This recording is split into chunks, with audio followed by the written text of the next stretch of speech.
Hay un pues activista, una persona que además ha dedicado gran parte de su vida a hablar sobre estos temas. Tiene una brutalidad de seguidores en las redes sociales, particularmente en su TikTok. Él se llama Alex Flores, quizá usted lo ubica muy bien, y lo tengo aquí en MBS Noticias. Alex, te mando un abrazo. ¿Cómo estás? Buenos días. Muchas gracias, mi estimado Luis. Gracias por la invitación. Muy bien, muy contento de poder platicar contigo y con todo tu auditorio. ¿Ustedes qué tal? Oye, cuéntanos un poco. Tú te has dedicado a hablar sobre este tipo de denuncias falsas que hay. Esta ley que señalas se inclina hoy de manera muy evidente y muy inequitativa a favor de las mujeres en contra de los hombres. Has hablado de la criminalización, inclusive hasta de los varones. Tienes un método, el método Atenea, que es este manual contra denuncias falsas. Te preguntaría, ¿cómo estamos viviendo esa situación hoy día aquí en nuestro país? Realmente, tú lo has venido documentando, hay una cantidad de denuncias falsas de mujeres contra hombres que amerite legislar al respecto. La verdad es que sí. El problema es que en México esto no es una situación que se reconoce oficialmente, ¿no? Los últimos datos oficiales que tenemos, y yo le pediría a la audiencia que tomaran el dato con muchísima discreción e incredulidad, porque lo dio el presidente López Obrador en la antigua administración, donde afirmó que el 90% de las llamadas que se hacen al 911 por denunciar algún delito de género resultaba ser falsa. De nuevo, los datos de quién vienen. Sin embargo, sí hay estudios a nivel internacional que revelan que entre el 20 y el 50% de las denuncias que se pueden llegar a hacer en algún momento se determina que son falsas, ¿no? El tema está en cómo se califican las denuncias, ya que si una persona hace una denuncia en contra de otra y al final se desestima porque hay falta de pruebas, porque no hay la suficiente evidencia, porque ni siquiera se llega a una judicialización por lo mismo, no se contabiliza como una denuncia falsa, se contabiliza como una denuncia con falta de pruebas, ¿no? Y entonces eso hace que el tema sea un poco complicado de darle seguimiento puntual, oficial y de tener data relevante. Sin embargo, lo que sí es cierto es que en México 4 de cada 10 personas que están en la cárcel no tienen una sentencia, ¿no? Y entonces lo que estamos viviendo es que hay muchas personas que ya están en prisión sin haber sido declaradas culpables por cometer un delito, y entonces estamos viviendo una pandemia de la instrumentalización de la prisión preventiva, ¿no? Es decir, hay personas que denuncian a otras porque saben que el delito va a llevar a una prisión preventiva, y entonces lo que buscan es eso, es la prisión preventiva para la persona denunciada falsamente. Hay una situación que se ha venido dando en los últimos años, particularmente desde, con más fuerza, desde el surgimiento del Me Too hace poquito menos de una década, si no me equivoco, hace 7 años por ahí que surgió este movimiento, pues de múltiples denuncias de algo que pues era muy evidente, estaba ahí, había acosos, abusos sexuales contra muchas mujeres y de pronto esto se convirtió en un movimiento social. Al mismo tiempo terminó por ser una bandera política para mucha gente. Se insertó dentro de lo que algunos podrían llegar a denominar el mismo wokismo. Y yo te quiero preguntar, Alex, ¿cómo pues ha impactado esto en algo que yo he visto que señalas mucho en tus videos, y es el hecho de criminalizar a veces al varón por ser varón? Si de repente una mujer denuncia y acusa de acoso sexual o de abuso sexual a un varón, tú has señalado, pues muchas veces la justicia no es equitativa y se van con todo contra el varón sin que se presenten las pruebas pertinentes. ¿Cómo pasa esto aquí en México en particular? Y cómo se juega además pues con las parejas, porque también has hablado mucho del tema de los hijos en este caso. Claro, ahí hay varios temas a tocar. El primero de ellos es que es cierto, ha habido toda una serie de movimientos sociales que se han radicalizado últimamente y que han puesto sobre de la mesa una narrativa que presenta la idea de que todos los hombres somos potenciales agresores y que todos los hombres somos casi que violentos por naturaleza, ¿no? Esta narrativa se ha instaurado en la lógica de las políticas públicas que tenemos. Tal es el caso que, por ejemplo, si ustedes analizan la Ley General de Acceso de Mujeres a una Vida Libre de Violencia, de la terminología indicada es agresor, ¿no? Es decir, desde el momento en el que una mujer presenta una denuncia en tu contra, ya eres un agresor, ¿no? Ya es jurídicamente el término que te asignan. Entonces, eso es un problema porque entonces se instaura en la mente de la gente, y aquí es donde viene la parte social, la idea de que todos los hombres, pues somos, en cuanto somos acusados, ya somos culpables. Y entonces los juzgadores, los abogados, los peritos y todas las personas que trabajan dentro de las fiscalías ya también traen estos prejuicios y estos sesgos, ¿no? Esto lleva incluso a que haya hombres que cuando ellos quieren denunciar alguna violencia que sufren, pues ya está tan cargado el sesgo de que ellos son los violentos que ni siquiera les aceptan o les reciben las denuncias, ¿no? Esto en conjunto viene a esta idea de la criminalización de los varones, que es asumir que todos los hombres pues somos criminales hasta que se demuestre lo contrario, ¿no? Y esto es un problema ya bastante viejo. Ahora, cuando hay una familia de por medio, es decir, cuando hay hijos, lo que yo he tenido la oportunidad de documentar directamente es que muchas de estas denuncias se presentan en el marco de divorcios conflictivos, ¿no? Y esto puede ir tanto de mujeres hacia hombres como de hombres hacia mujeres. Sin embargo, la tendencia general es que se da más de mujeres hacia hombres, ¿no?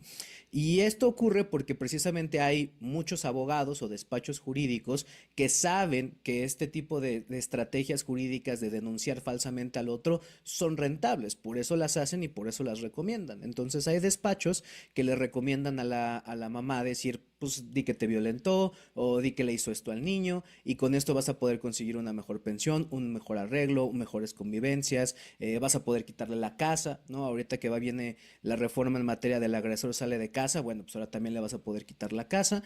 Entonces, lo que estamos viendo es un desequilibrio desproporcionado, ¿no? O sea, yo soy la primera persona en reconocer que durante mucho tiempo sí hubo un desbalance que desfavorecía a las mujeres. Sin embargo, creo que estamos llegando ahora al lado contrario, ¿no? Estamos cargando Ujú. completamente los dados hacia el otro lado, cuando en realidad lo que se debería de buscar es piso parejo, ¿no? La propia perspectiva de género en su origen de lo que nos habla es de que también los hombres enfrentan discriminación sistemática entre ciertos rubros y el problema que vemos es que al momento de la práctica de lo que vemos en el día a día, la discriminación hacia los hombres no se contabiliza y se sigue invisibilizando, lo cual afecta sus procesos. Eh, Dime, tú lo mencionas, o sea, sí ha habido una inequidad durante mucho tiempo, sí ha habido durante mucho tiempo también un acoso, una violencia, un abuso de los varones hacia las mujeres. Hoy la cosa ha cambiado, hoy dices a lo mejor hasta el punto jerárquico de poder está cambiando un poco, pero ahí quiero profundizar y preguntarte, ¿qué hacemos en delitos pues como estos que son tan complicados de probar, ¿no? Pongo el ejemplo de lo que decía Cuauhtémoc Blanco, digo, yo no estoy ni a favor ni en contra de ninguno de ellos, pero pues a ver, pruébalo, o sea, realmente entré a la habitación y realmente hice eso. Cualquier otra cosa, o sea, cosas que no se ven, pongo el ejemplo de Lady Uber, ¿no? Si no hubiera estado un video en donde se viera a esta mujer que estaba amenazando al conductor del Uber con meterlo a la cárcel 5 años y no aceleraba, porque lo iba a denunciar por abuso sexual o por acoso, pues no hubiera habido la historia que tenemos hoy día y a lo mejor tendríamos a una persona con una acusación penal. ¿Qué es lo que se tendría que hacer? O sea, ¿cómo podrías probar sin que esto termine por ser un desbalance y regresemos a esa época en donde pues es tu palabra contra la mía y pues yo tengo más poder o no es cierto que alguien abusó de ti, aunque realmente sí había víctimas reales? ¿Qué hacer ahí? ¿Cómo equilibrar esa balanza, Alex? El tema aquí es principalmente la cuestión de la fiscalía, ¿no? Lo que estamos viendo es que las fiscalías, en términos generales en el país, no están haciendo las diligencias de investigación adecuadas, ¿no? Porque lo que hacen es, cuando por un lado no ignoran a las víctimas reales de los crímenes de violencia contra la mujer, por el otro se activan cuando se vuelven casos mediáticos, ¿no? Y entonces tenemos, por ejemplo, el caso de Fofo Márquez, que la única razón por la cual se judicializó y se llegó a una sentencia es porque el caso se volvió mediático.